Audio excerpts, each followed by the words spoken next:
네, 안녕하세요. 이번에는 세 번째 시간입니다.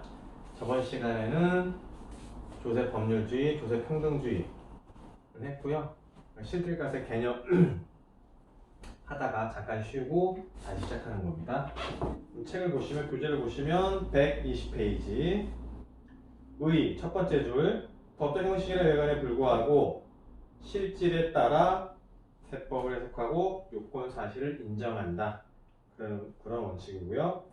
두 가지 학설은 경제적 실질론, 법적 실질론이 있는데, 경제적 실질론은 121페이지 첫 번째 줄, 문헌에 표현된 실질적이고 경제적 의의를 기준으로 한다.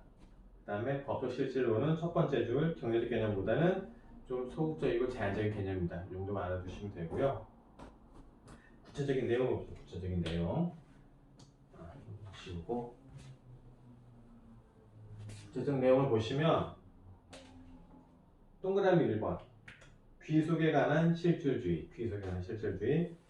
첫 번째 줄 보시면 과세의 대상이 되는 소득, 수익, 재산, 행위 또는 거래 귀속이 명의일 뿐이고 사실상 귀속되는 자가 따로 있을 때에는 사실상 귀속되는 자를 납세의 의무자로 해석을 한다. 어떻게 된다고요? 귀속자가 누구냐요? 귀속자가. 예를 들어서 사업자 등록증을 생각해 볼게요. 사업자를 A라는 사람이 있어요. 근데 이 사람이 이제 사업체가 이렇게 이제 한 3개 정도 있는 거예요. 가게 예를 들어서. 근데 다 잘 돼요. 그러니까 이제 다 잘 된다는 건 세금을 많이 낸다는 거잖아요. 세금을 이렇게 많이 낸다는 의미이기 때문에, 물론 사업이 잘 돼서 세금을 많이 내면 좋은데, 세금을 많이 내면 낼수록 적용 한계 세율이 높아질수록 그 세금을 내는 주체, 그러니까 일반적으로 경제 주체라 표현을 많이 하는데, 그 경제 주체의 근로 의욕은 일반적으로 떨어져요. 경제학적으로 봐서더라도요. 그건 이제 다 실증이 된 거기 때문에 논문을 보면 되게 많이 나오거든요. 그러니까 이 사람도 세금을 많이 내다 보니까 어떤 사업을 하나 더 내고 싶어요. 지금 사업 잘 되니까 이걸 하나 더 내고 싶은데, 이쪽을 새로 내면 만약 이 새로운 사업체를 통해서 100원을 번다면 세금으로 한 6, 70원이 나가는 거예요. 그럼 이 사람으로서는 별로 재미가 없죠. 할 만한 인센티브가 없는 거죠. 동기부여가 안 되죠. 그래서 이 사람이 머리를 쓴 게 뭐냐면, 다른 사람 B를 통해서 이 사업자를 운영을 하는 거예요. 그러니까 실질적인 대표는 A고 B라는 사람은 사업자 등록증상에 명의로만 올라가 있는 거죠. 명의로만. 근데 B라는 사람은 기존에 사업자가 없었어요. 이렇게 사업체가 없었어요. 그러니까 아무것도 없죠. 그러니까 여기서 발생하는 그 소득에 대해서는 누진과세가 되지 않고 그냥 편안하게 그냥 적당한 세율로 적용 한계 세율을 받기 때문에 세금 부담이 크지가 않는 거예요. 같은 요 사업체를 통해서 같은 1,000원을 벌더라도 결국 얘한테 귀속되는 소득은 예를 들어서 1,000원 중에 3, 400원 정도 된다고 하면은 얘한테 한 8, 900원이 되는 거예요. 그러니까 그거를 생각을 하면 A는 본인 이름으로 하는 것보다 B라는 사람 명의를 빌려 사는 게 더 이 사람한테는 합리적이겠죠. 이 사람 입장에서만 보면요. 그렇지만 세법은 그렇게 보는 게 아니고, 그런 형식상의 어떤 기준으로 보는 게 아니고, 어떤 외관이 어떻든 간에 귀속이 누구냐, 이 귀속이 누구냐, B가 아니고 A잖아요. 그래서 이런 거 판단할 때는 B로 귀속해서 하는 게 아니라 A로 귀속시켜서 이 사람에 대한 세금을 정산을 한다. 그런 겁니다. 예를 들면요. 그렇게 하시면 되고요. 그 다음에 122페이지 거래행위에 관한 실질주의. 첫 번째 줄 보면은 세법 중 과세표준 계산에 관한 규정은 소득, 수익, 재산행위 또는 거래의 명칭이나 형식에 관계없이 실질 내용에 따라 적용한다. 라고 되어 있습니다. 그래서 그 밑에 문단에 보시면 첫 번째 줄에 제3자를 통한 간접적인 방법이나 도의상 행위 또는 거래를 거치는 방법으로 세법 혜택을 부당하게 받기 위한 것으로 인정되는 경우에는 그 경질 실질 내용에 따라서 당사자가 직접 거래한 것으로 보거나 연속된 하나의 거래로 본다. 그렇게 세법을 해석을 한다. 그렇게 이해를 합니다. 그게 실질과세 원칙이고요. 보면은 이렇게 하지 말고 다른 예를 좀 들어드리면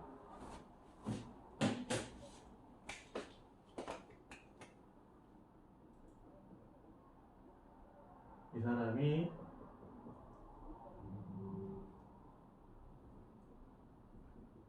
이렇게 있으면 A, B, C라는 사람이 있으면 집이 있어요. 집을 이 사람이 만약에 이제 1억에 샀어요. 1억. 그죠? 그리고 요거를 이 사람한테 6억에 팔아요. 예를 들어서 6억을.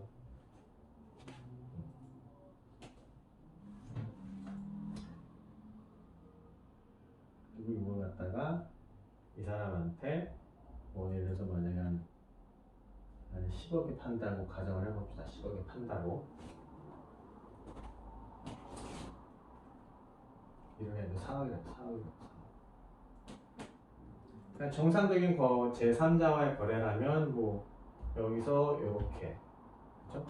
여기서 이렇게 한 거에 대해서 각각 수익이 발생했으면, 소득이 발생했으면 거기에 상응하는 세금을 내면 돼요. 집을 팔았으니까 양도세가 적용이 되겠죠. 그렇게 하면 되는데 이 사람이 이제 원래는 A하고 당사자는 A하고 C예요. C. 그죠? 근데 A에서 C로 바로 이렇게 넘기면은 양도 차익이 얼마죠? 6억이에요. 6억에 대해서 이제 어쩌고 저쩌고 해서 양도세가 계산이 될 거고, 근데 B에서 C로 넘기면은 이렇게 가게 되면은 이 양도 차익이 4억이죠. 4억. 그죠? 그래서 A, B, C가 서로 상반된 이해관계가 있다면 거래는 정상적으로 일어나요. 그런데 A하고 B가 상반된 이해관계가 아니라 이해관계 합치가 있다면, 즉 서로 짜고 친다면 이 거래를 이제 위장거래, 그러니까 민법적으로는 통정에 의한 의사표시에 기해서 통정에 의한 의사표시 서로 짜고 친다는 얘기예요. 이게 짜고 친다는 얘기거든요. 이게 찾아보시면은 이 통정의 의사표시로 서로 짜고 쳐요. 그러니까 가짜 거래, 계약서만 쓴 거죠. 4억을 6억. 또 이제 또 이렇게 하면 좀 이제 또 그러니까 극적으로 표현을 하면은 4억 이렇게 하고 이렇게 하면은 예를 들어서 이게 만약 이 사람이 1세대 1주택이다 다 그러면은 이렇게 굳이 이렇게 통정행위를 할 필요가 없는데 이 사람이 1세대 1주택이 아니라 주택이 많아요. 다 서울에 있다 가정을 하고 조정대상지에 있다 가정을 하면 이 사람이 뭐 이렇게 넘기는 건 세금이 너무 많이 나오니까 뭔가 다른 유인을 찾아보려고 할 거예요. 그러니까 이제 뭐 이런 경우는 일어날지는 없겠지만 만약 이렇게 하게 되면은 이 사람의 취득가액 6억이 되고 근데 양도가액이 10억이 되면 4억에 대해서만 세금을 내면 되고요. 요거 이제 다른 방법으로 세금이 안 나온다 가정을 하면 이 사람 입장에서는 이렇게 통정에 의한 위장거래를 하고자 하는 유인이 틀림없이 있는 거예요. 그렇지만 세법에서 보는 입장은 각 거래 단계별로 일단 유효성 체크를 하고요. 근데 A와 B의 관계에서는 이게 유효하지가 않잖아요. 왜? 위장거래이기 때문에. 그러면은 이게 각각 거래 단계로 보는 게 아니라 이걸 이렇게 넘긴 걸로 직접 넘긴 걸로 본다는 거예요.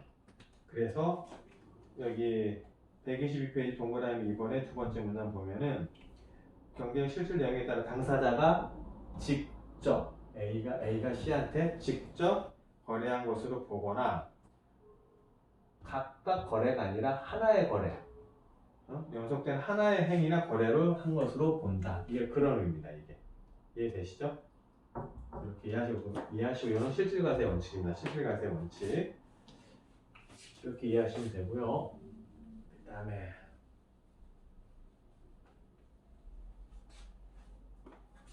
그 다음에 이제 120페이지 반대로 사번에 보면 이 실질과세 원칙도 예외가 있어요. 예외가. 그걸 이제 123페이지 보시면은 뭐 소득 처분하고 증여유죄가 나오는데 이거는 간단하게 설명만 드릴게요. 간단하게 이제 나중에 이제 뭐 다른 걸 좀 이제 배우시게 되면 세무회계나 그런 걸 배우면은 법인세를 배우게 되면 이제 뭐 소득 처분이라는 개념이 나와요. 처분. 뭐 상여, 뚝뚝뚝뚝해서 뭐 기타 사회 유출, 상여 배당, 기타 사회 유출 이렇게 이제 개념 네 가지가 있는데 이거는 세법에서 정한 거. 회계적 개념과 세법적 개념이 다르기 때문에 회계적 개념을 세무적 개념으로 이렇게 맞춰가는 과정 중에서 어떤 문제점이 있을 때 그거를 어떻게 할 것인가에 대해서 규정을 해놓은 게 이런 처분이라는 내용이에요. 상해라는 건 보너스예요. 보너스. 자, 그래서 그러니까 지금은 이 개념을 정확하게 숙지하기는 어렵고요. 이런 게 있다더라는 정도만 이렇게 하시면 되고요. 123페이지 양가로 1번에 소득처분 중 귀속이 불분명한 경우에 사회 유출. 첫 번째는 법인세법 중 법인세법상 입금 산입한 금액이 사회 유출, 입금 산입했는데 회사에서 밖으로 돈이 나간 것이, 즉 사회 유출된 것이 분명하나 돈이 나갔는데 내가 예를 들어서 이제 빵을 산다, 아니면은 뭐 소모품을 산다, 컴퓨터를 산다. 귀속이 명확하면은 거기에 맞게끔 소모품비나 뭐 복리비나 이렇게 떨면 되겠지만 그 귀속이 불분명한 경우. 회사에서 돈이 바깥으로 나갔어요. 회사가 이렇게 해서 회사가 이렇게 있으면 매출로 인해서 이제 돈이 들어오죠. 매출을 수금을 하죠. 매출을. 그래서 수금을 하면 돈이 들어와요. 그래서 매출에 의해서 돈이 들어오고, 그 다음에 회사가 또 유지가 되려면 원무자재도 사야 되고 판관비도 써야 되고 뭔가 이제 돈이 또 나가요. 그죠? 회사 밖으로 나가니까 회사 바깥으로 사외로 돈이 유출된다, 나간다, 그런 의미거든요. 근데 귀속이 아까처럼 컴퓨터를 산다, 뭐 빗자루를 산다, 이렇게 회사의 어떤 목적을 위해서 그런 거를 이제 뭐 구매를 했을 때는 귀속이 명백하잖아요. 근데 그게 아니라 어디로 나가는지 불분명해요. 그랬을 때는 어떻게 한다? 세법적으로는 상여로 생각한다. 상여로 처분한다. 즉 대표자가 본인의 보너스로 가져간 걸로 간주한다. 이렇게 해석을 해요. 근데 이게 왜 이거랑 배치되죠? 예외죠? 실질적으로 이 사람 대표가 가져갔는지 안 가져갔는지 알 수가 없어요. 알 수가 없는데 귀속이 불분명한 경우에는 대표자가 가져간 것으로 간주를 하고, 정말로 대표자가 가져가지를 않았다라고 하면은 거기에 맞는 상응하는 증빙을 제시를 하면 그때는 대표자가 가져가지 않은 것으로 봐줄게 라고 하는 게 세법의 입장입니다. 왜냐? 회사에서 돈이 나갔다. 근데 대표자가 모른다? 모를 리가 없어요. 모르면 횡령이에요. 횡령. 그죠? 근데 알아요. 근데 귀속이 불분명하지 않다는 것은 가령 회사를 위한 사업상 경비가 아니라 가사, 본인의 집에서 쓰기 위한 가사용 경비일 가능성이 큰 거예요. 그럴 때는 회사 경비가 아니니까 경비 인정이 안 되죠. 근데 이제 임의로 빼갔다고 보고 거기에 대한 페널티 성격으로 대표가 본인의 보너스를 추가적으로 가져갔다, 이렇게 해석을 하는 겁니다. 네, 한국 세법은요. 이해되시죠? 오케이. 그 다음에 두 번째 방가로 제3자 명의로 등기한 재산에 대한 증의 의제. 첫 번째 줄 보시면 재산의 실질 소유자와 등기상 명의자가 다른 경우, 실질 소유자와 명목 소유자가 다를 경우 소유자가 그러니까 실질 소유자가 명목 소유자에게 명의자에게 증여한 것으로 본다. 명의신탁 증여의제 그 얘기인데 이거는 좀 이제 어려운 얘기예요. 이건 이제 상증세법에서 나온 얘기인데 그것만 하려면 벌써 한 4시간 이상 걸리는 테마이기 때문에 오늘은 제목만 이렇게 합니다. 명의신탁 증여의제라고 해갖고 내 명의를 원래 내 건데 다른 사람 명의를 그냥 살짝 갖다 놓는 거예요. 그러면은 증여한 것으로 보겠다 하는 게 지금 세법의 입장입니다. 세법의 입장. 그러니까 가령 예를 들어서 지금도 그런 경우가 좀 왕왕 있긴 하는데 옛날 옛적에는 어르신들이 어떻게 했냐면은 본인의 땅이나 뭐 건물들이 있잖아요. 이걸 갖다 본인 이름으로 잘 안 했어요. 본인 이름으로도 많이 했지만 본인 이름으로 안 하고 타인 이름을 이렇게 자꾸 해놔요. 땅이나 건물 이렇게요. 그리고 둘이는 어떻게 보면 상하 종속 관계에 있는 사람한테 명의를 빌려서 이렇게 해놓겠죠. 이 사람은요, A라는 사람은요. 왜냐면 이 사람은 이 타인 B라는 사람이 나중에 딴소리 하면 안 되기 때문에 확실하게 어떤 이제 약점이라든지 아니면 경제적 우월성이라든지 약간 우월적 지위에서 이 타인 B를 정신적으로 지배를 하고 그다음에 명의를 넘겨주는 거죠. 그래야지 이 사람은 이 자기 재산은 탈이 안 생기니까요. 이 당사자들끼리는 그게 유효할 수도 있겠지만 예를 들어서 이제 이렇게 가다가 이 사람이 갑자기 돌아가셨어요. 그러면 아까 뭐가 생긴다고 했죠? 돌아가시면 상속이 발생하면은 여기 자녀들 있잖아요. 얘네들한테 넘어갔다. 도저히 이렇게 넘어갔다. 그러면 이 사람이 다시 찾아오기는 현실적으로 쉽지가 않아요. 일반적으로는요. 어찌됐건 간에 뭐 이런 문제가 많은데 요 상속이 발생하기 전 단계 명의 신탁을 한 거죠. 명의 신탁한 거를 증여로 보겠다. 증여로 의지하겠다. 그런 얘기입니다. 이거는 실질적으로 내 건데 A 건데 증여로 보겠다는 거죠. 부의 무상이죠. 증여자와 수증자, 증여자 A가 수증자 B한테 토지와 건물을 무상으로 공짜로 주겠다는 거예요. 증여라는 거는. 그럼 얘거죠. 소유권이 얘거니까. 근데 이거는 명의신탁 증여 의제는 실질적으로 얘게 아니고 얘거잖아요. 명의만 빌린 거잖아요. 그럼 실질과세 원칙에 반하죠. 실질은 얘 거기 때문에. 그래서 예외가 된다. 그러니까 소득처분과 그리고 증여 의제 가 되겠다. 이게 이해하시면 되고요. 이건요.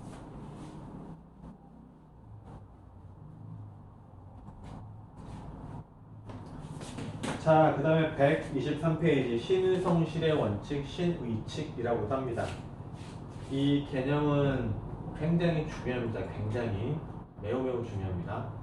이거는 세법을 흐르는 밑바탕에 흐르는 기본 원칙일 뿐만 아니고요. 뭐 민법, 행정법 모든 법을 만난 기본입니다. 기본 개념이기 때문에 굉장히 중요해요. 특히 다 그러긴 하지만 이게 특히 더 중요합니다. 특히 이게 무슨 말이냐면은 신의성실의 원칙 보시면은 의 첫 번째 줄 신의성실의 원칙이란 사람이 권리를 행사하고 의무를 이행함에 있어서 여기서도 중요합니다. 상대방의 신뢰를 배반하지 않고 신의와 성실을 가지고 행동해야 된다는 의미예요. 이게 무슨 말인지 모르겠죠? 처음 여기서 잘 몰라요 이거. 무슨 말이냐면 좀 더 이제 나가서 봅시다. 진도를 나가면은 그 다음 페이지에 신의라는 거는 신의칙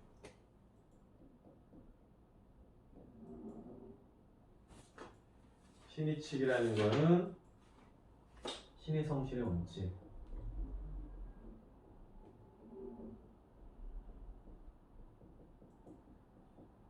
신의 성실의 원칙이고, 이 신이라는 건 뭐냐면 신뢰, 다른 말로 믿음이에요. 믿음. 트러스트, 믿었다는 거.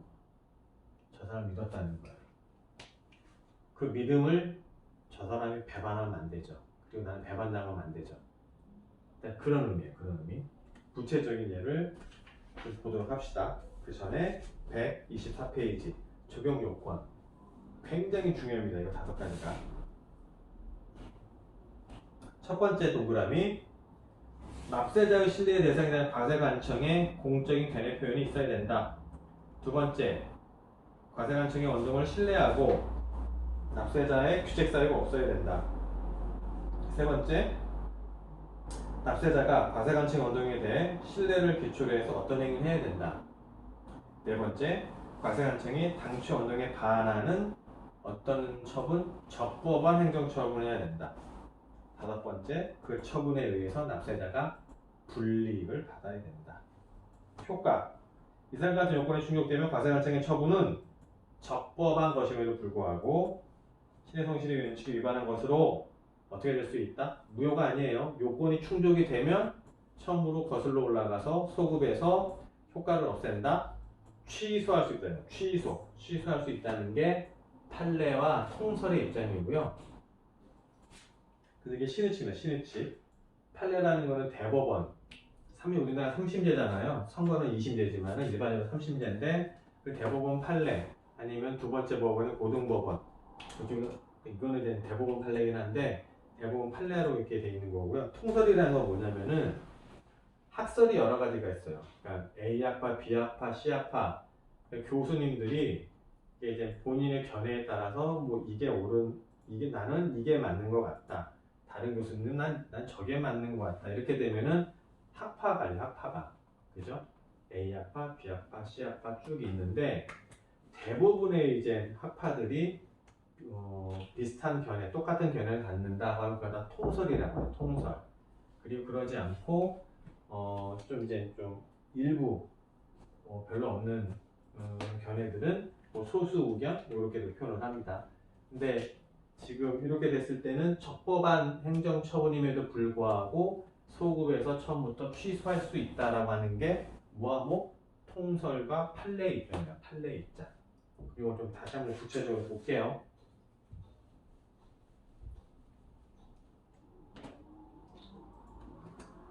여기 이제 세무서가 있어요. 세무서. 그리고 납세자가 이렇게 있어요. 어떻게 한다고요? 납세자가 세법이라는 게 아까도 잠깐 나왔지만 루폴, 빵꾸가 많아요. 세법 규정에. 그러니까 애매모호해. 정확하지가 않아요. 그러니까 원래 명확하게 기술을 하라고 했는데 사회가 경제 규모가 커지고 복잡 다단해지다 보니까 전체 현실을 다 담아낼 수가 없어요. 그러다 보니까 세법에 빵꾸도 생기고 막 그래요.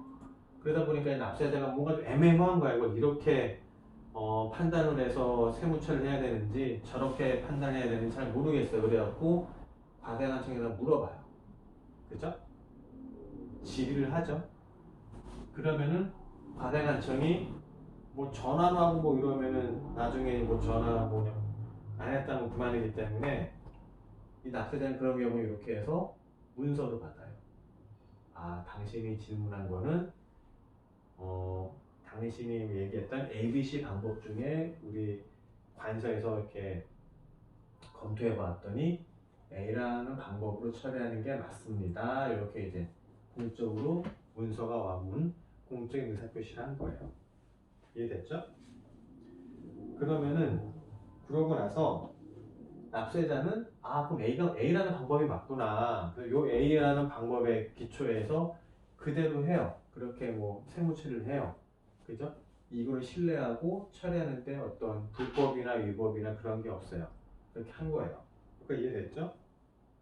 그 다음에 이제 어떻게 세월이 좀 흘렀어요.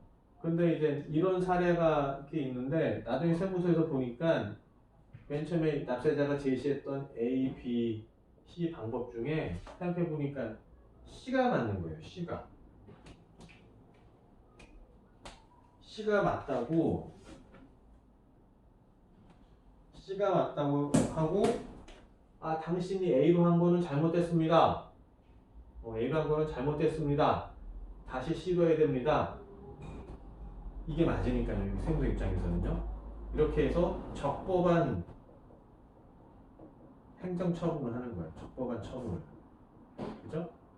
적법한 처분을 그 납세자한테 하니까 납세자 Q는 이걸로 인해서 불이익을 받잖아요. 불이익을. 그죠?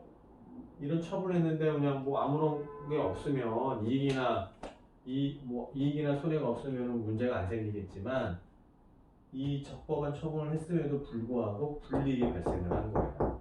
그렇게 되면 그동안 이 세무관서를 믿었던 이 공적기관의 공적 의사표시를 믿었던 이 납세자는 어떻게 뭐 공중에 등 뜨는 거 아니에요. 하라는 대로 한 건데.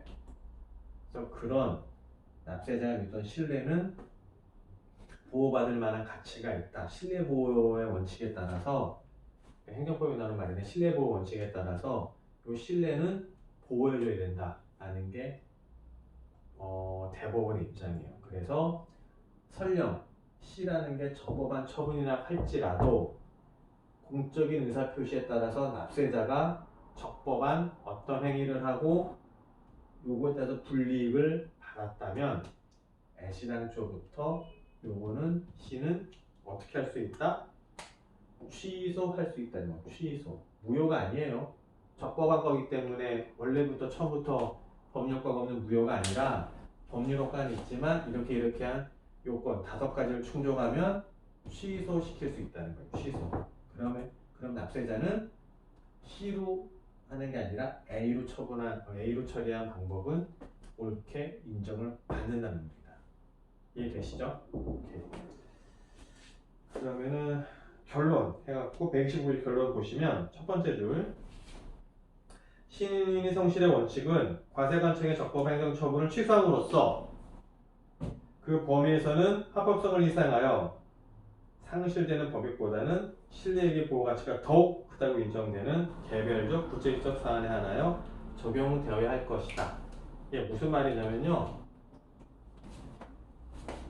여기 신뢰를 보여줘야 되죠. 신뢰, 그다음에 적법한 처분. 요 2가지.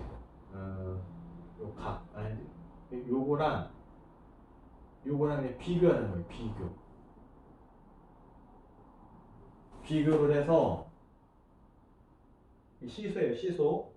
비교를 하는 거예요. 대법원에 가면은 거기 여하튼 시소 이렇게 있는데 비교를 하고 비교 형량을 하는 거예요. 그래서 이게 시소가 이렇게 되면 그죠? 신뢰가 더 보호받을 만한 가치가 더 크다. 이쪽보다 상대적으로 가치가 더 크다. 라고 하면은 이쪽을 더 인정해 주겠다고 하는 게 결론입니다. 이해되시죠? 좀 어려운 말이긴 한데 다시 한번 좀 교재 잘 읽어보시고요. 하시면은 다 이해될 거라고 생각됩니다. 오늘 여기까지 하고 다음 시간에 또 뵙도록 하겠습니다. 고맙습니다.